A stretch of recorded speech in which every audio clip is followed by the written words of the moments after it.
भारत आटा और भारत राइस का जो लास्ट ईयर हमने शुरू किया था, जब भी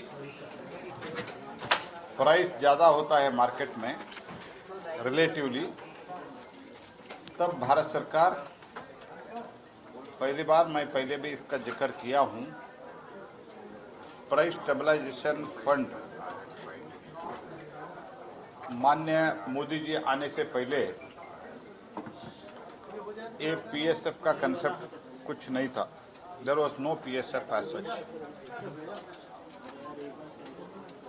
प्राइस स्टेबलाइजेशन फंड मोदी सरकार आने के बाद प्रधानमंत्री जी के अगुवाई में, उनके डायरेक्शन के आधार पर ये शुरू हुआ है. हम डेली रिटेल और होलसेल प्राइसेस 22 आइटम्स का 22 एसेंशियल फूड कमोडिटीज हम मॉनिटर करते हैं through 555 price monitoring centres setup in 35 states and UTs. ऐसे तो आप जानते ही, फूड डिपार्टमेंट हम प्रधानमंत्री गरीब अन्न कल्याण योजना में 81.3 करोड़ बेनिफिशियरीज को हम फ्री राशन बांटते हैं. इसमें राइस भी है, मीन्स चावल भी है और गेहूं भी है. प्राइस ज़्यादा होना शुरू होता है तब through this price stabilization fund we also intervene.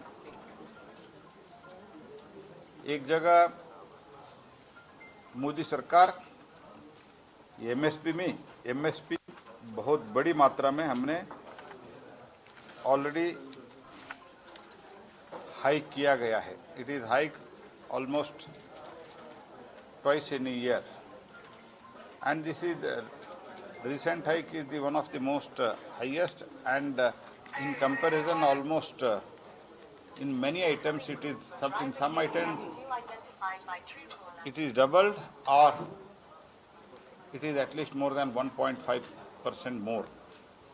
So we keep the interest of the farmers also in the mind. हम किसान के भी हित मद्देनजर रखते हैं और उसके साथ ही साथ तो उनको एमएसपी प्रोवाइड करके सारे गेहूं और सारे चावल हम खरीद लेते हैं. हम धान खरीदते हैं, चावल कन्वर्ट करके हम हमारे पास रखते हैं थ्रू एफसीएच के द्वारा. तो आज जब हमको पता चला कि मार्केट में राइस का मिनिमम 43 रुपीज़ है और डिफरेंट क्वालिटी का डिफरेंट टाइप है, we decided phase 2 Bharat brand rice and Bharat brand atta शुरू करने का निर्णय करके आज हमने लॉन्चिंग किया है.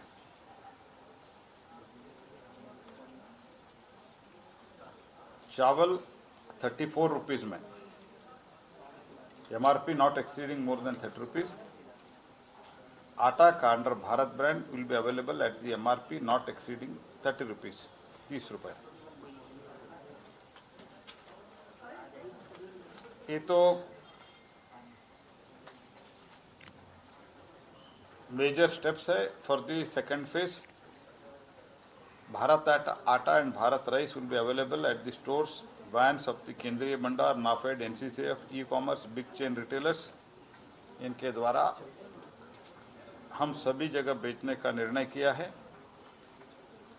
Bharat Atta and Bharat rice will be available 5 KG का और 10 केजी का 2 बैग 2 पैकेज में रहता है. और इसमें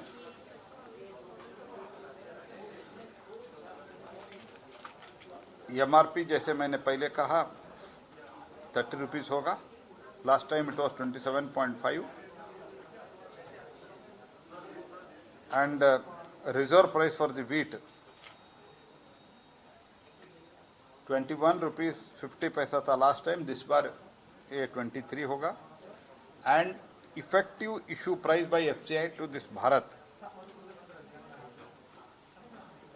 will be 20.65. We are giving 2.35 rupees per kg subsidy from the price stabilization fund. Bharat rice के लिए as already mentioned 34 रुपीस होगा. रिजर्व प्राइस अभी 24 रुपीस है और effective price by FCI 22 rupees होगा.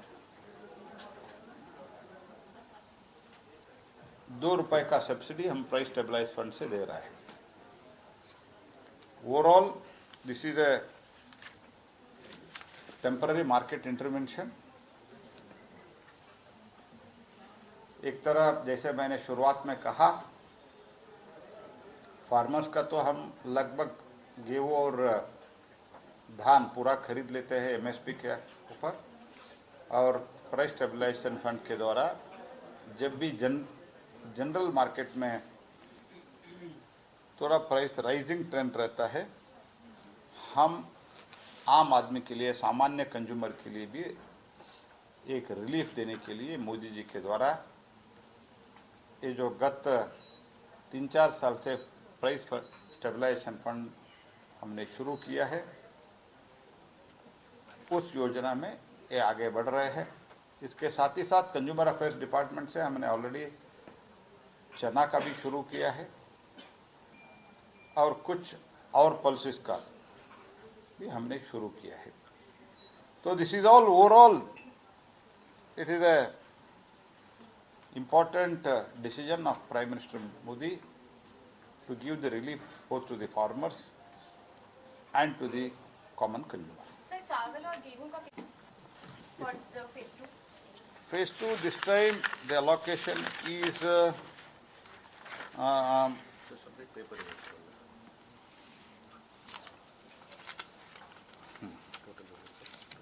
for Bharat Atta this is 3,69,947 metric ton, and Bharat Rice is 2,91,738 metric ton. Rice 2,91,738 metric ton. Bharat Atta 3,69,947. कब तक चलेगा? Let us see it. अभी तो जब तक स्टॉक एग्जॉस्ट होगा, इस स्टॉक एग्जॉस्ट होगा तब तक चलेगा. अगर आगे भी जरूरत है तो हमारे पास गेहूं और राइस का, धान का पर्याप्त स्टॉक है, हम फिर से रिलीज करेंगे. अभी तो इतना किया है. तो पिछले बार जब राइस लॉन्च किए थे उतना लिफ्टिंग नहीं हुआ था सर, इस बार क्या लिफ्टिंग हो पाएगा sir? Let us see your market. It is ultimately we are not here to, government is not here to do the business. ज़्यादा बेचने के लिए हमारा सोच नहीं है. हमारा है कि लोगों को रिलीफ देना. जब मार्केट में हम रिलीज करते हैं हमारा स्टॉक या बफर स्टॉक से, तो मार्केट में प्राइस कंट्रोल होता है. That is the whole intention. It is not that हम जो प्राइवेट लोग बिजनेस करते हैं, बेचते हैं for the purpose of business. It is not the motto of food department. The food department only is concerned about our farmers and our consumers. Sir अभी जो बेचना है कि वो 5 केजी और 10 केजी का है सर, शायद 1 केजी का अगर लॉन्च किए होते ज़्यादा पिकअप होता सर.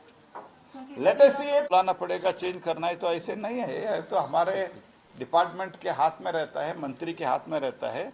जो कुछ भी जनता के लिए अच्छे करना है, वो भला करना है, उसके लिए हम जो भी निर्णय है हम चेंज करेंगे. अगर फीडबैक तो देखेंगे. एक तो शुरू तो हुआ है, that we all need to appreciate it because it was never used to happen. If I can quote, I was full, I mean even during the UPA government also I was there as the parliament member MP. Almost 2005 के बाद every alternate session में there used to be discussion on the price rise, except in last 2 years because of El Nino and others, थोड़ा कुछ fluctuation होना लगा है. Otherwise, all the prices for more than 9 years, they are well under control. So now price stabilization fund अभी तो 3-4 वर्ष से शुरू हुआ है. हमने उसका उपयोग करने के लिए हमने निर्णय लिया. सर एक क्वेश्चन है कि ना एक तरफ हमारे पास इतना अनाज है पैडी का, दूसरी तरफ हम प्राइस राइज भी एक है. Isn't it contradictory sir? इतना अनाज होने से एक्चुअली प्राइसेस कम होना चाहिए, क्यों नहीं हो रहा है? तो इसका भी एक स्टडी तो करना है, लेकिन मैं इतना कह सकता हूँ कि अलग अलग क्वालिटी का भी है. Otherwise by and large rice का तो बाय एंड लार्ज ये तो कंट्रोल में ही है. और थोड़ा क्वालिटी का भी, हायर क्वालिटी का थोड़ा ज़्यादा है. कॉमन क्वालिटी का जो है, नॉर्मल क्वालिटी का, वो थोड़ा फ्लक्चुएटिंग बहुत ज़्यादा हुआ है ऐसे मैं नहीं मानता हूँ. थोड़ा जब फ्लक्चुएशन शुरू हुआ to give the relief and market भी कोई भी इस बीच में इसका दुरुपयोग न करे, ये सोच के हमने इंटरवेंशन शुरू किया. प्रोक्योरमेंट का थोड़ा सा बता देंगे कि क्या स्टेटस है, अभी तक कुछ इम्प्रूव हुआ है?